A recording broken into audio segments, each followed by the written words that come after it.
back again, giving you a video tour behind the scenes with Tecumseh. Dan Ramey here from Dan and Mike in the Morning. We've got some special guests we'll introduce you to in just a bit, but we're going to go behind the scenes at Tecumseh. Come on.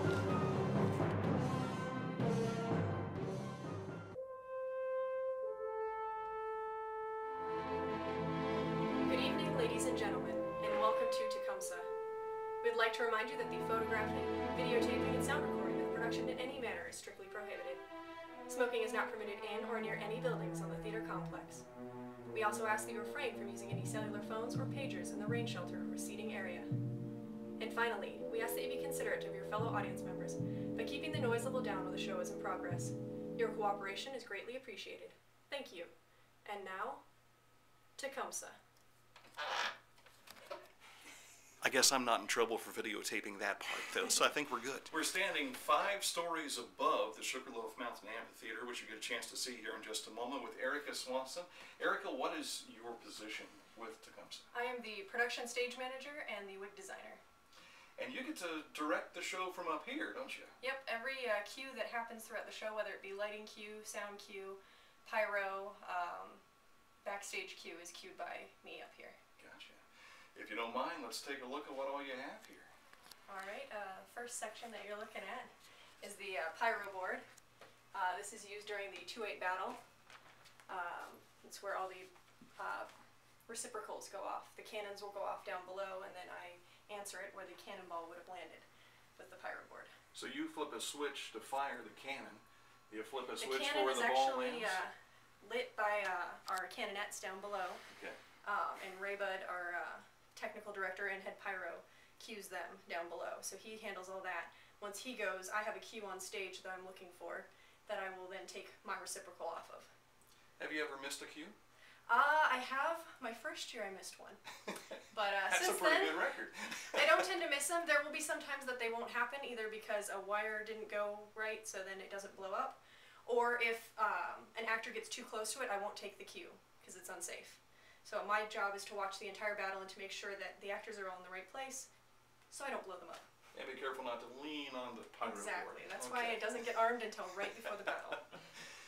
So you've got a microphone here. Do you do announcements as well? I do. I do the opening show, intermission, and the end of show announcements. Okay. And it's just with the microphone right here. Pull it down, and I have a whole script written out for me. Otherwise, I'll forget what I'm supposed to say. But you thank everyone and tell them to drive safely and I do. Come back again. Exactly. Okay. What else do we have over here? The next section is our sound area. This is where our soundboard op, Tony Greer, sits. And pretty much it's all run through computer, so all he has to do is hit the space bar, and all the sound cues are programmed already, so all he has to do is hit that one button and it'll do fades and declines however it was programmed to do. You have such an awesome view of southeast Ohio. If you can take a look outside the windows here, you can see the entire mountain range out across the grounds. I can't imagine a more beautiful place for you to have a job, a view to see throughout the summer. I agree. I have a great view. And of course, every area you work has its own little intricacies. I want you to meet the Peacemaker. You use this a lot up here, huh? We do. We get wasps from time to time. It is outdoor theater, so we expect bugs, so that is how we make peace with them. Everything has its natural capabilities. Thank you, Erica. We're going to visit with you when we talk wigs here in a bit, too, and I could use a wig, so maybe we'll get a wig on here in just a bit. Now, during our behind-the-scenes tour, we're visiting with Trevin Cunningham. Trevin is involved with, well, as you can see behind us, props. This is probably the coolest spot you can be right now. I enjoy it. Give us an idea of what sort of things go into making props for something like Tecumseh. I mean, you have to be as realistic to the historic value, I'm sure. As much as possible. There's hours of perusing through designs of Native Americans and going through books, looking at photos from museums. Then you have to paint them. I try to construct them as close to historically accurate as possible. For instance, this basket is rawhide with a sinew thread that I use to stitch it all together. Then maintaining it takes quite a bit of time too. I'm sure much gets damaged during a regular night of performance. Generally, the actors are really good. They don't damage props. You always have to do little maintenance. You know, weapons start to wear out after a while. Shields break. So you gotta go back in and, you know, fix up the little things that start coming apart just from normal wear and tear. You take a look around here. You've got swords. You've got bags and of course bow and arrows. What Indian wouldn't have a bow and arrow? But you even have a deer that's over here on the side. That deer was from before my time, but we've taken as good care of it as we can, so it's been with the show for a while. We also have cattle skulls that have ceremonial paint put on them.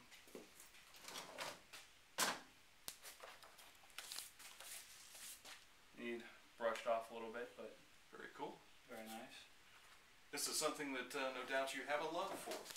I do. I love it very much. I've been with the show 5 years, and this is my second season as prop master, so I've been working to get here for a while. Well, we're thinking about prop masters and what your jobs are, and a lot of it is done right here in this room, and we couldn't have the performance that we get to enjoy on a regular basis without this guy right here. Trevin, thank you for your time. No problem. Trevin Cunningham. Into the wig room. Listen, would we call this a wigwam? I don't think we get that far, but come on in. Let's take a look. We have with us inside here, of course, you've met Erica already. We have Erin McDowell. She's going to show us some makeup here in just a bit.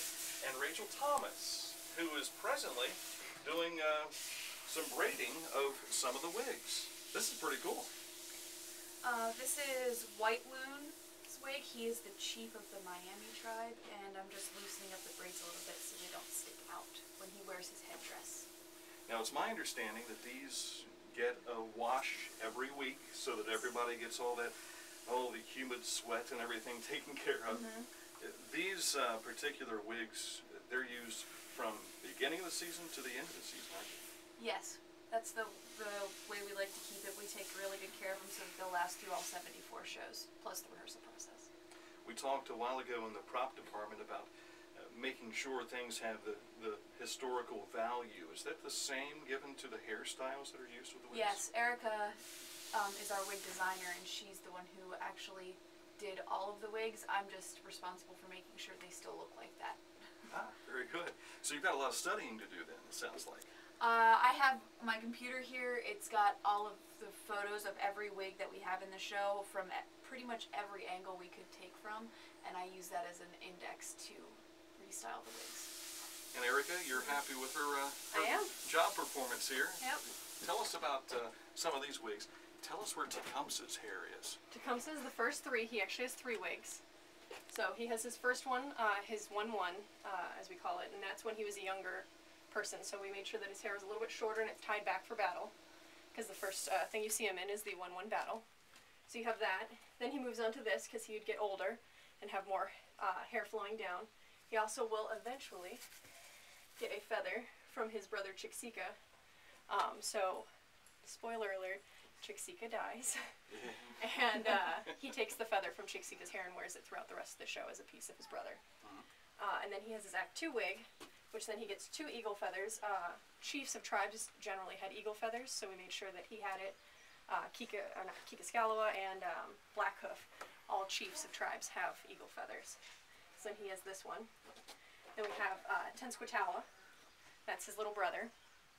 So his style kind of incorporated bits of his brother, because he's the younger brother, so he'd take things that his brothers did. And this is Chicxulub, the older brother.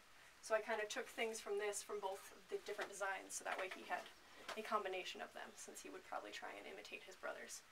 That patented, shiny, dark color to the hair. Pretty incredible. But in contrast, you have the white man wig as well. We do. We have Proctor. This is our British general. And it's a standard powder wig. It just actually sits on top of the head because they just put it right on top of their hair. So actually, if you see hairline of their natural hair, that's how they'd wear it, because it was just kind of like a hat for them.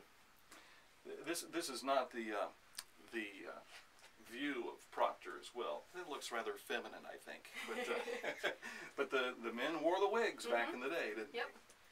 Mainly in the British ones. All of our white guys have their own hair, so they have different things that they do with it. When they come in the beginning, it's rustled up or under a do-rag because they're going through the woods, so they'd have crazy hair.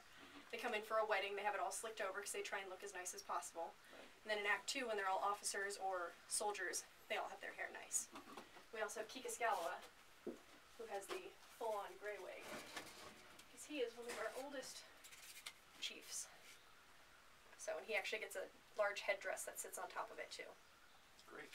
Now, of course, the wig, that is just part of the makeup for the characters in the play. And we have outdoor drama. We also have with us Erin McDowell. Erin's going to show us some of the makeup that you have to go through, because not everybody is, you've got some fair-skinned folks around here. We do, mostly fair-skinned folks, Yeah. which we need to make look like Shawnees every night. So, what we use is a blend of specialty powders made by Mayron, major makeup company, which each actor has their own container, which looks like that when they get it. And then they each are supplied with a sponge. I've got a damp sponge here. And all you have to do is dip it in that powder, and it just paints right on. Wow. This is a little more intense than the Dancing with the Stars spray-on tan. That's true. If only we could spray tan everybody. But it's not quite the same color as a suntan. It's more of a reddish brown that we're going for. So each actor has to paint their body and maintain their body paint throughout the whole show. And then every night they're scrubbing it right off. And so each actor has their own container. Now, does this go the same as like putting on war paint and things like that? I also am in charge of the war paint. The war paint, we just use basic temper paint. And they wear war paint in the first battle. Mostly. Some of them wear paint a little bit later also. But the war paint, they're used to go into battle and show how fierce they were and how brave they were, and all the different seps have a different style. Some seps use more circles, some use more straight lines, and basically what they saw in nature is what they would apply to their bodies to go into battle with. Very good. Anything we've not touched on in the makeup file that we should know about? That's a thorough look, it sounds like. Three very important ladies that the outdoor drama Tecumseh could not do without. Thank you for your job today, your ladies. Thank you. Thank you very much. We'll continue with our behind-the-scenes tour in just a moment.